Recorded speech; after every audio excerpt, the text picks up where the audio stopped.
വാടാനപ്പള്ളി വലപ്പാട് ഉപജില്ലാ കലോത്സവം കണ്ടുമടങ്ങുന്നതിനിടയിൽ 2.5 വയസ്സുള്ള കുട്ടിയുടെ കയ്യിൽ കിടന്നിരുന്ന സ്വർണ്ണവള മോഷ്ടിച്ച യുവതി അറസ്റ്റിൽ. ഗണേശമംഗലം വലിയകത്ത് വീട്ടിൽ സജനയെയാണ് തൃശൂർ റൂറൽ പോലീസ് അറസ്റ്റ് ചെയ്തത്. ഈ മാസം 4-ന് രാത്രി 7:30 ഏങ്ങണ്ടിയൂർ സെന്റ് തോമസ് സ്കൂളിന് മുൻവശം വെച്ചായിരുന്നു മോഷണം. ഇതേ സ്കൂളിൽ നടന്ന കലോത്സവം കണ്ടു മടങ്ങുകയായിരുന്ന ഏങ്ങണ്ടിയൂർ ചന്തപ്പടി സ്വദേശിനി ചാണാടിക്കൽ വീട്ടിൽ അശ്വതി എന്നിവരുടെ തോളിൽ കിടന്ന് ഉറങ്ങുകയായിരുന്ന പെൺകുട്ടിയുടെ കയ്യിൽ ധരിച്ചിരുന്ന അരപ്പവനോളം തൂക്കം വരുന്ന സ്വർണ്ണവളയാണ് മോഷ്ടിച്ചത്. പരാതി പ്രകാരം വാടാനപ്പള്ളി പോലീസാണ് കേസെടുത്തത്.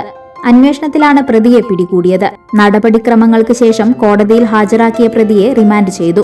കേസിലെ കുറ്റകൃത്യത്തിൽ ഉൾപ്പെട്ട 14 വയസ്സുള്ള നിയമവുമായി പൊരുത്തപ്പെടാത്ത കുട്ടിക്കെതിരെ ബാലനീതി നിയമപ്രകാരമുള്ള നടപടികൾ സ്വീകരിക്കുമെന്ന് പോലീസ് പറഞ്ഞു.